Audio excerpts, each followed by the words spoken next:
Hello बेटा, आज हम अपना टॉपिक नंबर 5 एंड 6 के नोट्स कवर करेंगे। ध्यान से सुन लीजिए। आज टॉपिक नंबर 5 और 6 के नोट्स कवर कर रहे हैं, जो आपको कल मुझे होमवर्क में सेंड करने हैं, आपको अपनी नोटबुक में करके।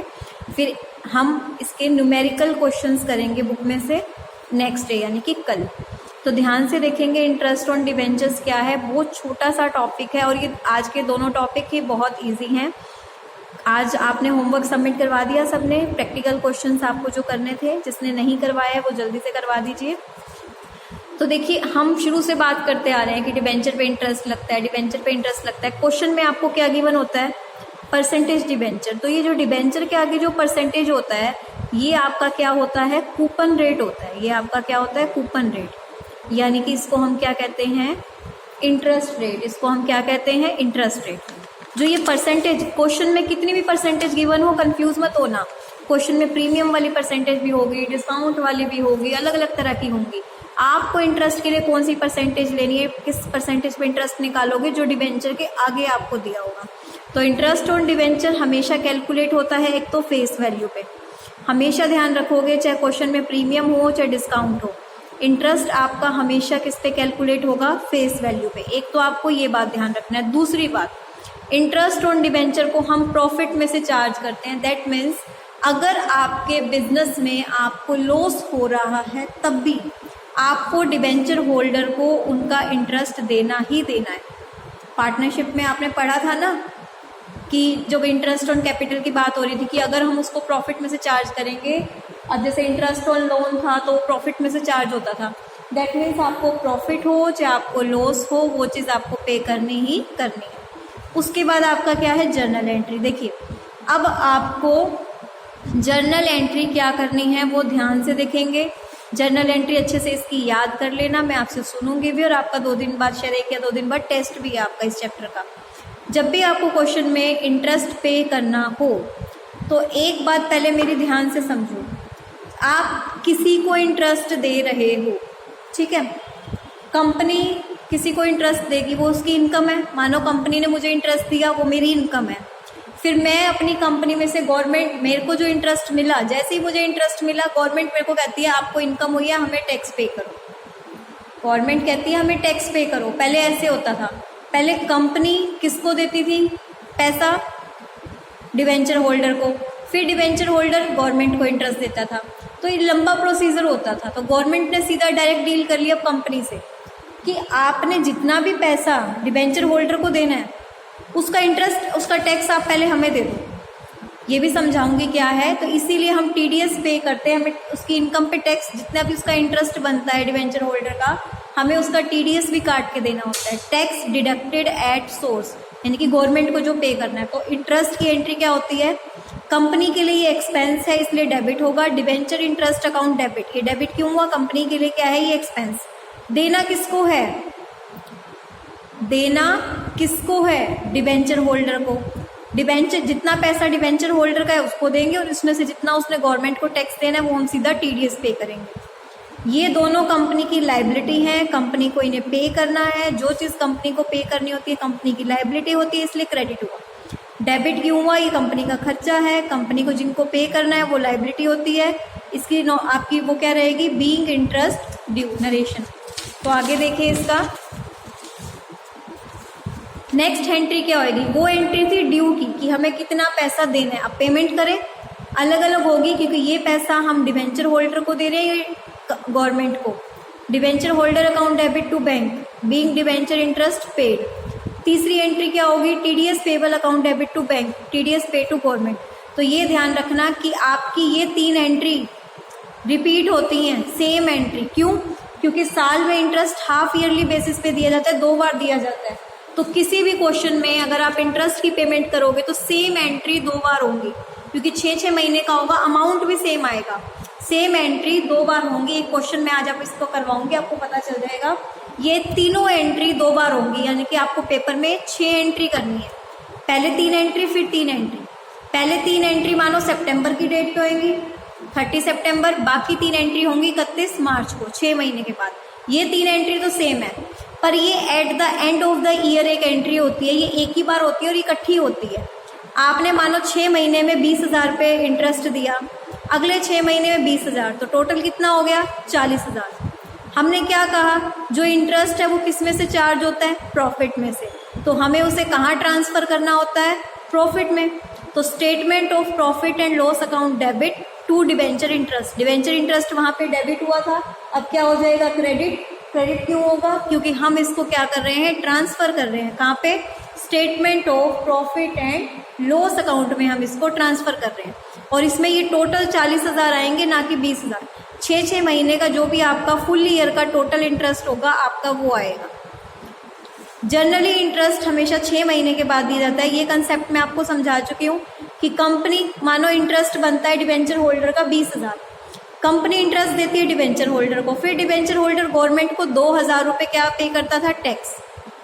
तो ये लंबा प्रोसीजर होता था। तो अब गवर्नमेंट ने न्यू प्रोसीजर क्या फॉलो किया है, कंपनी ही डायरेक्ट, अब पहले कंपनी इसको देती थी और ये गवर्नमेंट को देता था, पर अब कंपनी क्या करेगी, कंपनी ही डिबेंचर होल्डर को देगी, कंपनी ही गवर्नमेंट को देगी।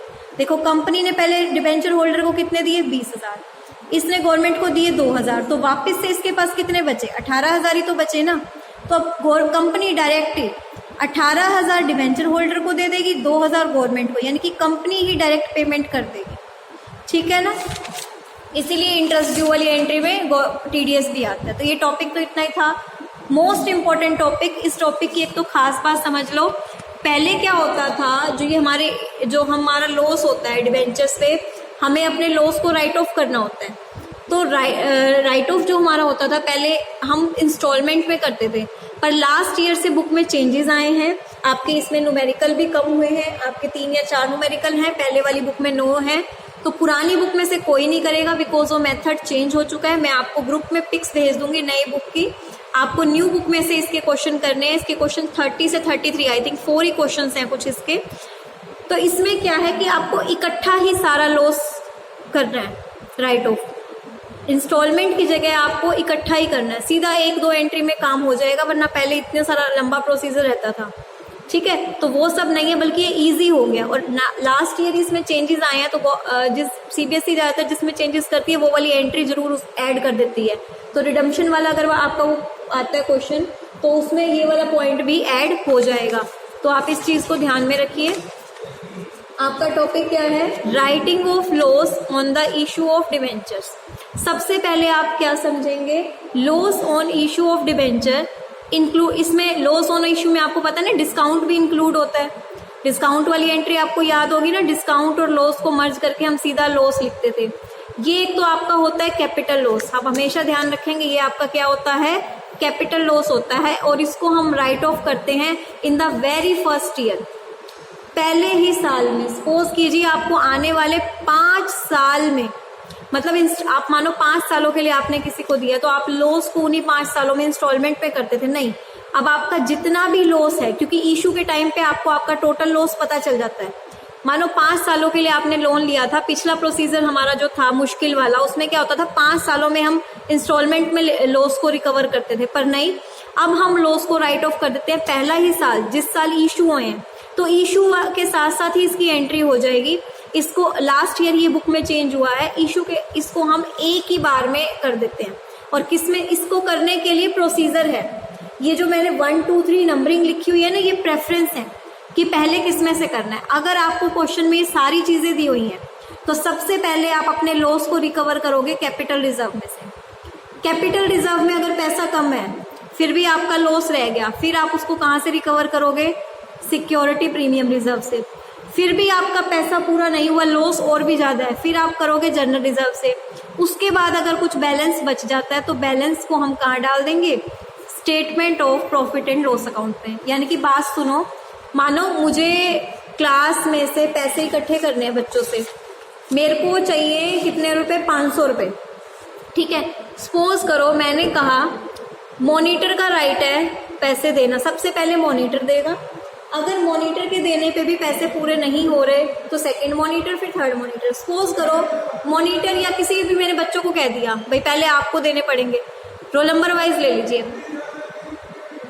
अगर मेरा लॉस रोल नंबर 1 से कवर हो रहा है, तो मैंने रोल नंबर 1 से ले लिया।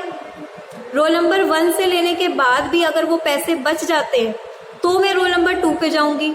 उसके बाद भी अगर वो पैसे 500 रुपये इकट्ठे नहीं हुए, फिर मैं रोल नंबर 3 पे जाऊंगी। अगर रोल नंबर 3 तक पैसे इकट्ठे हो जाते हैं तो ठीक है, नहीं तो हम उसके बाद किस पे जाएंगे, रोल नंबर 4 पे। यानी कि हमें एक सीक्वेंस को फॉलो करना होगा और वही सीक्वेंस हमारी यहाँ पे है। पहले कैपिटल रिजर्व में से लेंगे, अगर कैपिटल रिजर्व में से पूरा लॉस कवर नहीं होगा फिर सिक्योरिटी प्रीमियम रिजर्व में से लेंगे। सिक्योरिटी प्रीमियम रिजर्व में भी अगर पूरा लॉस कवर नहीं होगा तो हम जनरल रिजर्व से लेंगे। उसके बाद अगर कोई पैसा बच जाता है फिर तो हमारे पास कोई रिजर्व नहीं है, फिर हम उसको किस में डाल देंगे, statement of profit and loss account में। अपने बचे हुए बैलेंस को हम किस में डाल देंगे, स्टेटमेंट ऑफ, क्योंकि लॉस है, अब लॉस को कहीं ना कहीं से तो हमें पे करना है ना। तो सबसे पहले हमने कैपिटल रिजर्व से लिया, फिर सिक्योरिटी प्रीमियम रिजर्व, आप पेपर में इसका पूरा नाम लिखेंगे, फिर जनरल रिजर्व, रेजिडुअल वैल्यू मतलब बैलेंसिंग फिगर, जो भी बचा हुआ पैसा था उसको हम किस में डाल देंगे, statement of profit and loss account में। भाई कल को कंपनी में जो भी प्रॉफिट होगा उसमें से अब हो जाएगा। और यहाँ पे आपका आ जाएगा टोटल लॉस। लॉस कहाँ से पता चलेगा, आप जर्नल एंट्री तो करोगे ना, जर्नल एंट्री में इशू ऑफ डिवेंचर के टाइम पे loss on issue of debenture debit होगा तो आपको पता चल जाएगा। अभी इसका एक एग्जाम्पल करेंगे। ये दो कंसेप्ट हैं, ये टॉपिक नंबर 6, ये टॉपिक नंबर 5। कल हमने किया था टॉपिक नंबर 4, तो हम एक एग्जाम्पल ले रहे हैं जिसमें आपके तीनों टॉपिक कवर हो रहे हैं, टॉपिक नंबर 4, 5, 6, क्योंकि हम तीनों चीजें निकालेंगे। देखिए, एक्स लिमिटेड ने इशू करे हैं 1000 डिवेंचर्स, ये है number of debentures, 9% debenture of 500 each. अब इसमें क्या क्या है, ये जो 9% है ये आपकी क्या है, इंटरेस्ट रेट। ये जो 9% है ये आपकी क्या है, इंटरेस्ट रेट है। 500 रुपीज यहाँ पे आपकी क्या है, फेस वैल्यू। 500 रुपीज आपकी क्या है, फेस वैल्यू। ये इशू हुए हैं 20% डिस्काउंट पे, याद रखना, ये इशू हुए हैं 20% डिस्काउंट पे। 500 का 20% कितना हो गया, 500 का अगर आप देखो, इस क्वेश्चन में 3 क्वेश्चन इन्वॉल्व हैं। पहला क्वेश्चन जो आपका टॉपिक नंबर 4 है वो यहाँ से यहाँ तक है। टॉपिक नंबर जो 4 है, इन्होंने कहा आपको जर्नल एंट्री करनी है किसकी, इशू की, इंटरेस्ट की, राइट ऑफ की। टॉपिक नंबर 4 में इन्होंने आपको क्या बोला है कि वो इशू हुए हैं 20% डिस्काउंट पे और रिडीम हुए हैं वो कितने पे, 10% प्रीमियम पे। तो आपको अगर याद हो, लॉस ऑन डिवेंचर इसमें कैसे निकलेगा, प्रीमियम में तो आपका 10% जाएगा। 500 फेस वैल्यू है, 500 का 10% कितना होगा, 50। तो 50 तो आपकी लाइबिलिटी क्रिएट होएगी किस नाम से, प्रीमियम फॉर रिडम्पशन।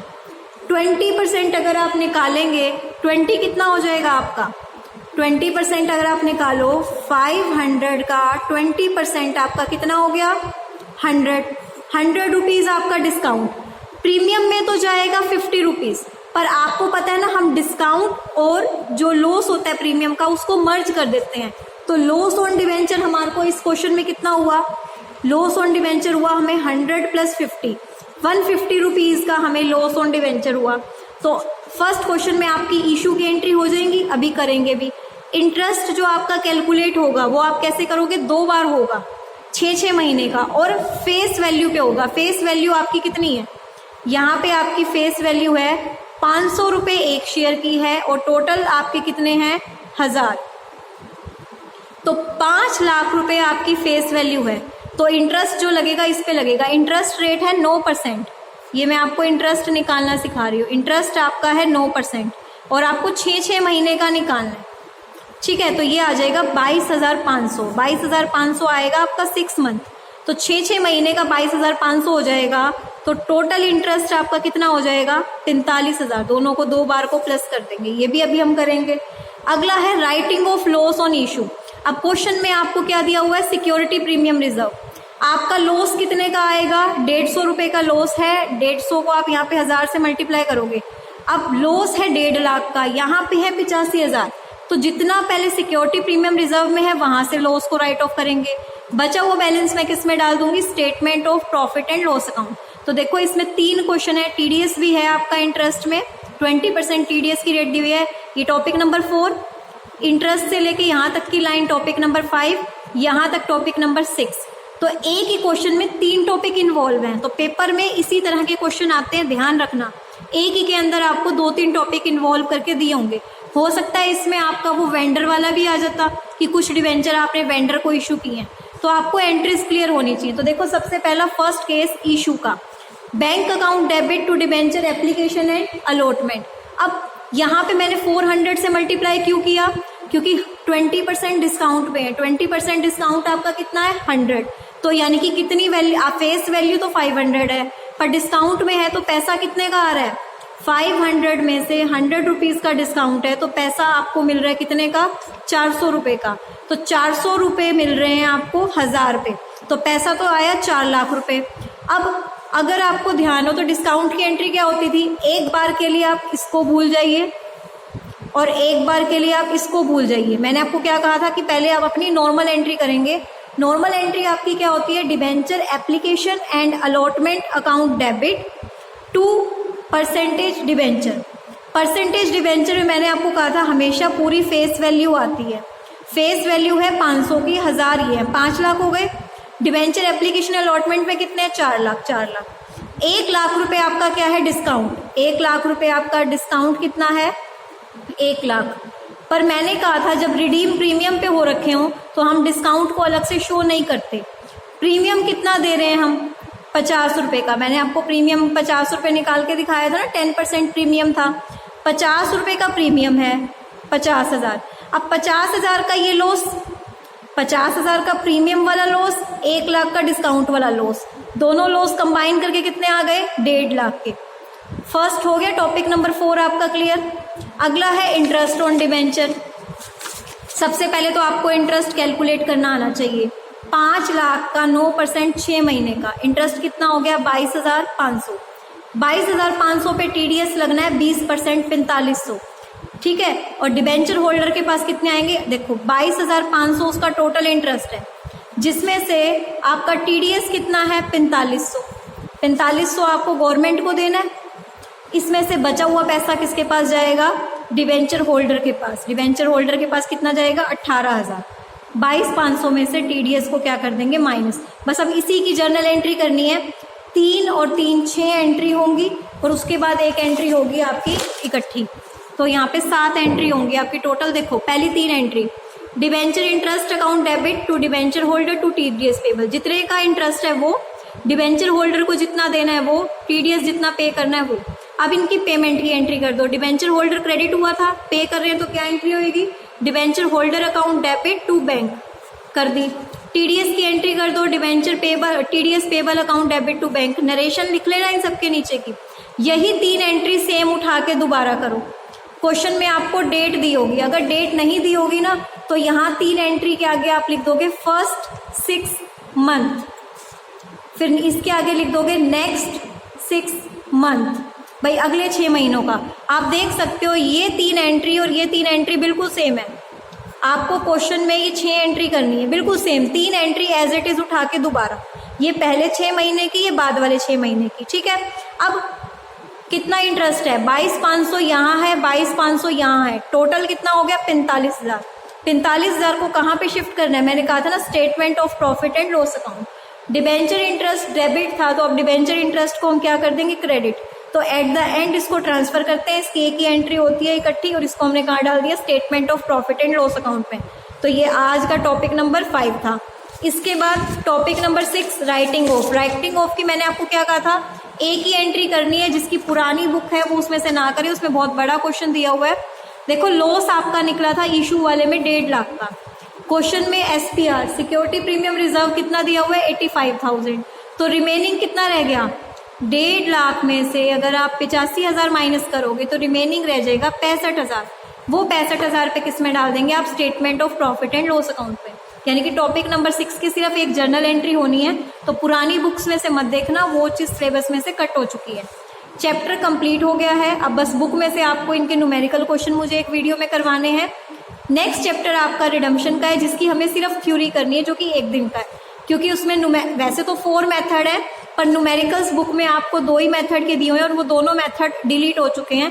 आपकी इस पूरी बुक में से सिर्फ यही चैप्टर में से ये डिलीट हुआ है, तो इसकी थ्योरी करनी है, जो मैं इस चैप्टर का टेस्ट लेने के 1 दिन के बाद आपको करवा दूंगी, ठीक है। Thank you.